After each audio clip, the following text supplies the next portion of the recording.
অনেকে আমাদেরকে প্রশ্ন করে যে হুজুর আমি 5 ওয়াক্ত নামাজ পড়ি, ইয়াং ছেলেরা, আমি ইয়াংদের কথা বুঝি, ইয়াংরা আমার কথা বুঝে, আমি নিজেই তো ইয়াং, বুঝতে তো হবেই।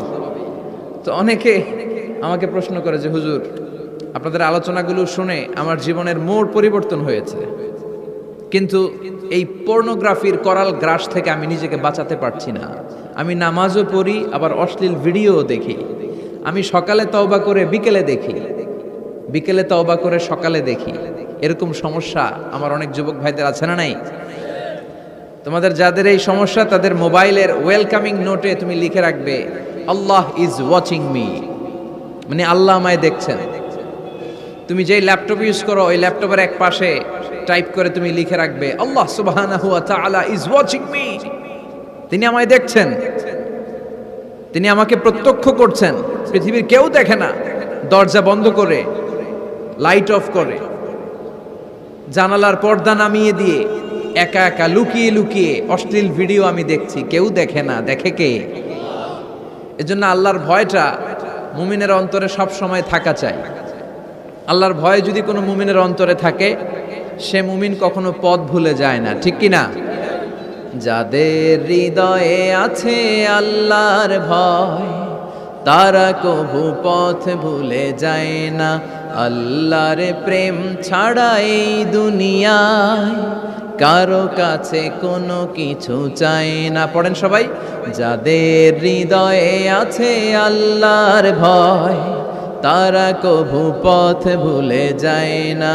আল্লাহর প্রেম ছাড়া এই দুনিয়ায় কারো কাছে কোনো কিছু চাই না। রাতের আধারে যারা সেজদাতে রয়, দু চোখের শ্রুতে নদী যেন বয়। ছলনার হাতছানি যতই আসুক, পেছনে ফিরেও সে তাকায় না। যাদের হৃদয়ে আছে আল্লাহর ভয়, তারা কভু পথ ভুলে যায় না। আল্লাহর প্রেম ছাড়া এই দুনিয়ায় কারো কাছে কোনো কিছু চায় না। চিল্লায় বলেন ঠিক কিনা? আল্লাহর ভয় এটা অনেক দামি জিনিস। এটার নাম হচ্ছে তাকওয়াল্লাহ। এটার নাম কি? তাকওয়া। সবার চোখ ফাঁকি দেয়া যায়, কিন্তু আল্লাহর চোখ ফাঁকি দেয়া যায় না। এজন্য মুমিন বিশ্বাস করে আল্লাহ ইজ ওয়াচিং মি, আল্লাহ সুবহানাহু ওয়া তাআলা ইজ অবজার্ভিং মি। আল্লাহ আমাকে দেখছেন, তিনি আমাকে অবজার্ভ করছেন, আমার প্রতিটি কাজ, আমার প্রতিটি মুহূর্ত। In the day of judgement তার কাছে পাই টু পাই, তার সুপ্রিম কোর্টের কাঠগড়ায় দাঁড়িয়ে আমাকে হিসাব দিতে হবে। এটা হচ্ছে মুমিনের বিশ্বাস। মুমিন সব সময় এটা বিশ্বাস করে যে কেউ না দেখুক, দেখে কে? পুলিশের চোখ ফাঁকি দেয়া যায় কি যায় না? কথা বলেন, পুলিশের চোখ ফাঁকি দেয়া যায় না? সিগন্যাল দিয়ে রাখছে পুলিশ, যাবা না, হুট করে গাড়ি টান মারছে, কিছু করার আছে? র্যাবের চোখ ফাঁকি দেয়া যায় কি যায় না? বিমানবন্দরে কাস্টমস অফিসারের চোখ, যারা দেশের বাইরে থেকে আসেন, ইমিগ্রেশন পুলিশরা জিজ্ঞেস করে গোল্ড আছে? গোল্ড কোন দেশ থেকে আসছেন? গোল্ডের বার আছে? তো তাদের চোখ ফাঁকি দিয়ে অনেকে দেশের বাইরে থেকে গোল্ড নিয়ে আসে। কত বড় ডাকাত আছে না নাই?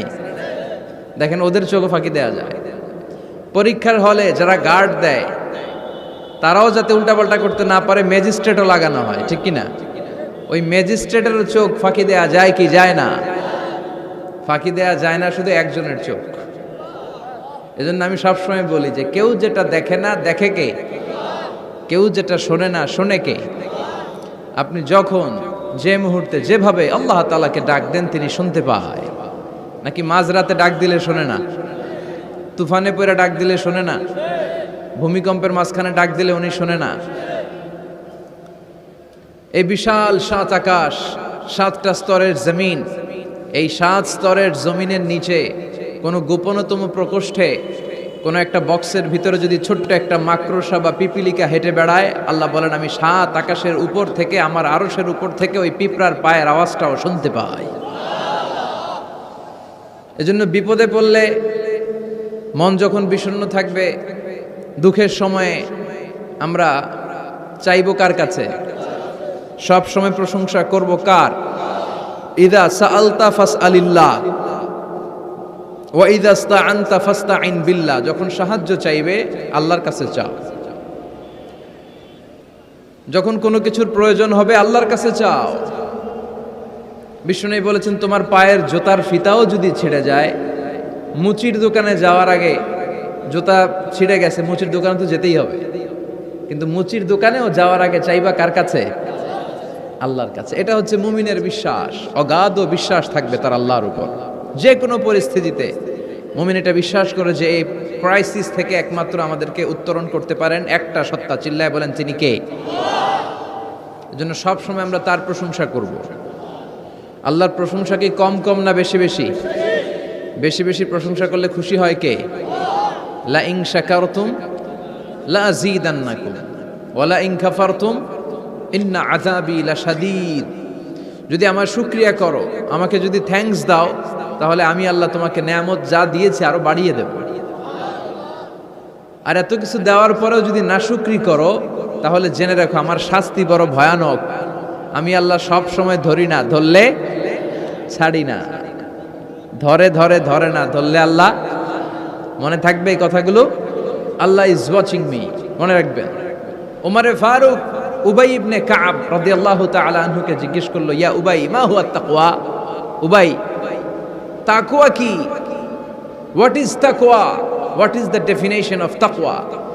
উবাই ইবনে কাব প্রশ্নের উত্তর না করে ওমরে ফারুককে আবার প্রশ্ন করে বললেন, আমা সালাকতা তরিকান যা শাউক? হে আমিরুল মুমিনিন, আপনি কি কাঁটাযুক্ত কোনো রাস্তা দিয়ে, এমন রাস্তা যে রাস্তার ডানে বায়ে সামনে পেছনে ক্যাকটাসের গুলমলতা, খালি কাঁটা, এই কাঁটাযুক্ত কোনো রাস্তা দিয়ে কি আপনি কখনো হেঁটে যান নাই? ওমরে ফারুক বললেন, বালা, আমি হেঁটে গিয়েছি। উবাই বললেন, ওই রাস্তা দিয়ে হাঁটার সময় আপনি কেমন করে হেঁটেছেন? ওমরে ফারুক বললেন, ইজতাহাদতু ওয়া ইশতাম্মারতু, আমি এমন ভাবে হেঁটে গিয়েছি যাতে আশেপাশে ডানে বায়ে কাঁটা আমার গায়ে না লাগে, আমার জুব্বায় না লাগে। আমার জুব্বাটা ধরে আটো সাটো করে সন্তপর্ণে খুব সচেতনতার সাথে আমি হেঁটে গিয়েছি যাতে কাঁটা গায়ে না বিধে। উবাই বললেন, হাযা হুয়া তাকওয়া, এটাই তো তাকওয়া, এটাই তাকওয়া। এমন ভাবে এই পৃথিবীতে আপনাকে চলতে হবে যাতে শয়তানের কোনো হাতছানি, কোনো পাপ, কোনো পঙ্কিলতা, কোনো ধরনের অশ্লীল বিষয় আপনার গায়ে পৌঁছতে না পারে। এটাই তাকওয়া। বিশ্বনবী একবার খেজুরের ডালা ভেঙে মরুভূমির মধ্যে একটা দাগ টানলেন, লম্বা দাগ টেনে সাহাবাদেরকে বললেন, হাযা সিরাতুল মুস্তাকিম, এটার নাম সিরাতুল মুস্তাকিম। তারপর ডানে বায়ে দুই দিকে অনেকগুলো ছোট ছোট দাগ কাটলেন, বললেন, হাযিহি সুবুলুশ শায়তান, ডানে বায়ের রাস্তাগুলো এগুলো শয়তানের রাস্তা। ডান দিক থেকে বাম দিক থেকে তোমাকে শয়তান হাতছানি দিবে। গানের কনসার্টে চলো, ওখানে মমতাজ গান গাবে, আছে না নাই? মদের আড্ডাখানায় চলো, ধুম্মা চলে ধুম দেখতে চলো, জুয়াবাজিতে চলো, নিষিদ্ধ পল্লীতে চলো।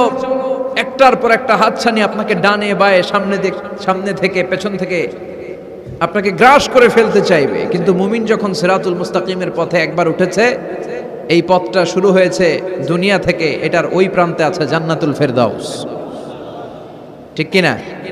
এজন্য প্রতিদিন সালাতে আমরা পড়ি ইহদিনাস সিরাতাল মুস্তাকিম। যে যুবকদের এই সমস্যা আছে, পর্নোগ্রাফির সমস্যা, এটা জাতীয় সমস্যা বাংলাদেশের।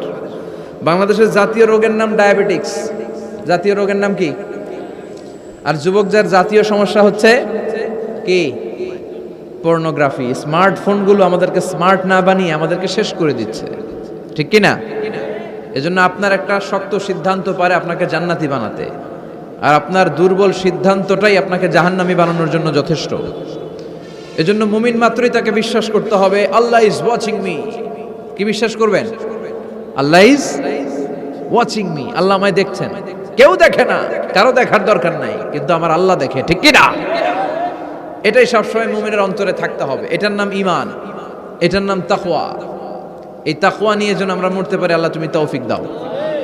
ঈমানের সাথে যেন আমাদের মৃত্যু নসিব হয়, তুমি তৌফিক দাও। বিশ্বনবী সবসময় দোয়া করতেন, আল্লাহুম্মা রযুকনা হুসনাল খাওয়াতিম। হে আল্লাহ, তুমি আমার শেষটাকে ভালো করো, কারণ সব ভালো তার, শেষ ভালো যার। এরকম অনেকে আছে আজীবন ইসলামের পক্ষে ছিল, কিন্তু শেষকালে মোরতাদ হয়ে মারা যায়, আছে না নাই?